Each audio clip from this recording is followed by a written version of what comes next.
Okay, welcome everyone to a new episode of Myth Bust Monday, where every Monday we're gonna take a look at some fitness or nutrition myth, look at where that myth got started, and then why it's actually wrong based on the most recent scientific evidence. You guys may notice I'm actually in a hotel in Orlando right now, so excuse the atypical background. This week we're gonna be looking at the idea that there's a maximum amount of protein that you can absorb in one sitting. And what that number is will depend on who you ask, but usually it's something like 20 to 30 grams of protein. And the reasoning goes that because there's a limit on the amount of protein you can absorb, it's a good idea to space your meals out, or space your protein out, across 5 or 6 meals throughout the day. Because if you were to just lump it all in 1 or 2 meals, then a big chunk of that protein would be going to waste. So first, where did this myth come from? Well, the true myth is that only 20 to 30 grams of protein can be absorbed. And the word absorb is the key player here, or the key error. Because in reality, we have virtually an unlimited capacity to absorb amino acids from protein. According to a 2009 paper on digestion and absorption, virtually all ingested protein is absorbed by healthy humans. So the terminology is important here, and we're using absorption to simply refer to the passage of nutrients through the gut and then through the intestinal wall and into circulation in the blood. And absorption isn't the issue here. You could eat, say, 300 grams of protein and absorb all or nearly all of that just fine. But I think that what people really mean when they ask this question is whether or not protein intakes over, say, 20 or 30 grams in a single meal is actually used to support muscle building. And I think that the literature actually doesn't have a perfectly clear answer on this question. But there is a lot of data out there, and I think that it can give us a pretty good idea. So let's go ahead and dig right in. So in 2015, Dr. Stu Phillips' research group published a review article hinting at the existence of a so-called muscle full effect, which is the idea that with increasing protein doses, you'll eventually hit a ceiling, past which increasing protein further doesn't do anything extra for muscle protein synthesis. And the ceiling has been previously proposed in a pretty large body of literature to be roughly 20 grams. The first study to show this compared 20 grams of whole egg protein with 40 grams of whole egg protein following a leg workout. And they found no significant difference between the two groups, suggesting that you get all the anabolic bang for your buck that you need with just 20 grams. Similar results were found in another study where 30 grams of beef protein was just as effective as 90 grams of beef protein at stimulating muscle protein synthesis. And still more research showed that protein consumed beyond 20 grams resulted in increased oxidation, meaning the amino acids were being burned off for energy, and increased urea production, further indicating that there is some sort of limit on the amount of protein that can be used for muscle protein synthesis in one sitting.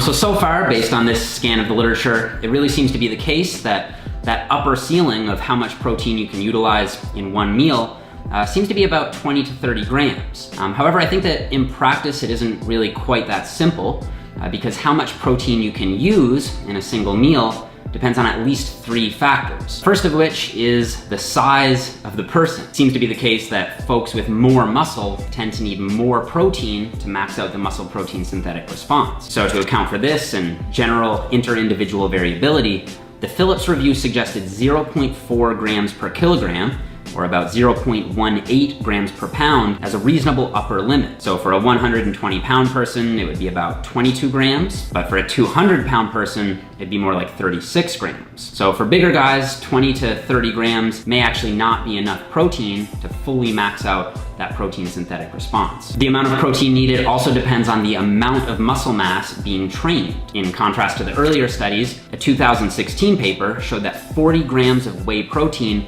was in fact better at increasing muscle protein synthesis than 20 grams. And because many of the earlier studies used lower body training only, and this study used a full body training routine, this led the authors to believe that when you activate more muscle mass in a workout, you require more protein to max out the protein synthetic response. A third thing that definitely seems to drive the number up is age. And as we get older, a well-established phenomenon known as anabolic resistance occurs. And this basically means that you need more protein to get the same muscle protein synthetic response. So with these factors in mind, the ceiling is no longer looking quite as strict at the 20 or 30 gram mark.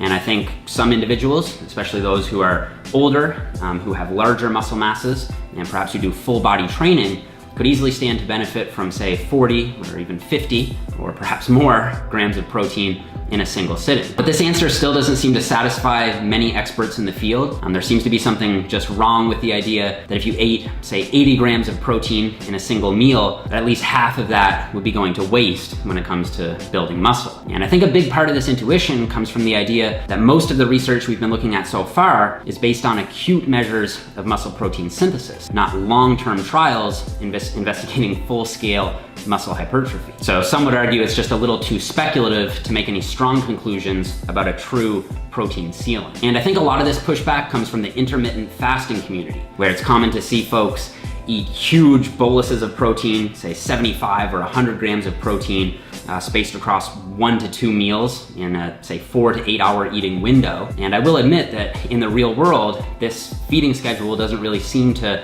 affect their ability to add lean mass in any way. And I think that there's some literature to support this idea as well. One intermittent fasting study from Soders and colleagues found that consuming, on average, 101 grams of protein in one 4-hour eating window versus a more conventional spread out pattern resulted in no differences in lean mass preservation between the groups. And another paper found that consuming 1 meal per day with roughly 86 grams of protein actually showed improvements in body composition when compared to that protein being spaced out more evenly across 3 meals. I think a few obvious limitations with this research are the use of bioelectrical impedance, which is pretty unreliable, and the fact that total daily protein intake was pretty low, which I think draws into question its applicability in the real world. So coming full circle on this, I don't think we have a perfectly clear answer on how many grams of protein the body can use for building muscle in a single meal. We do know that we have a virtually unlimited capacity to absorb amino acids from protein. How much of that is actually utilized in terms of building new muscle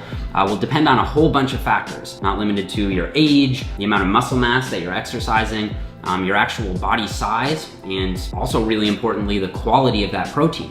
So for something a little bit more tangible, here's my personal take on this after reading through all this literature. I think it's clear that the most important factor when it comes to building muscle, apart from resistance training, is total daily protein intake.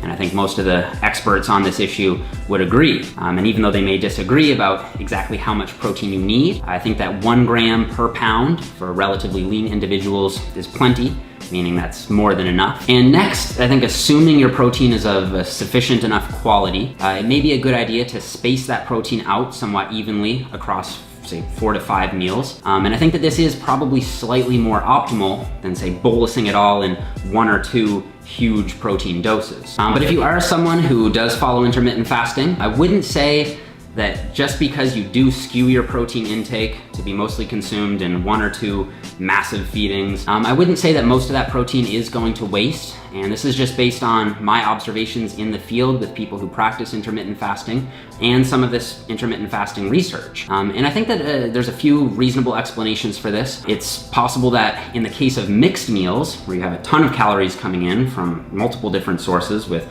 lots of different macronutrients, digestion and absorption is going to be slowed to a great degree anyway. And it seems perfectly plausible that those extra amino acids that may not necessarily be contributing to muscle protein synthesis may have a positive effect on limiting muscle protein breakdown. But again, ultimately, I think it comes back to your goals. If you're someone who's trying to get every morsel of muscle that you possibly can, it may be more optimal for you to space out your protein across, say, 4 or 5 meals with maybe 30 to 40 grams of protein in each meal. But if you're someone who's just looking to, improve your general shape and size, then I think that you should focus more so on hitting your total daily protein intake, and whatever protein scheduling it is that allows you to hit that best is what you should go with. Okay, so to wrap it up, the real myth here is that you can only absorb 30 grams of protein in one sitting. In reality, you can absorb at least 10 times that amount, no problem. But the real question is whether or not you can use that much protein in one sitting. And I think that looking at the literature, we just don't really have a clear answer on this. I think that if I were to look at just muscle protein synthesis, something around 30 to 40 grams is probably where you start to see that ceiling or that muscle full effect. However, looking at the intermittent fasting literature, it could be the case that those extra amino acids that aren't contributing to protein synthesis are limiting muscle protein breakdown. And I think that the body is smart in that way. And I think that it can find a way to use that extra protein provided total daily protein targets are being hit. All right, so guys, that's gonna conclude this week's Myth Bust Monday. Another issue that isn't quite black and white, but I think that there's a lot of nuance and a lot of complexity to this issue. So I hope that you guys really found it informative.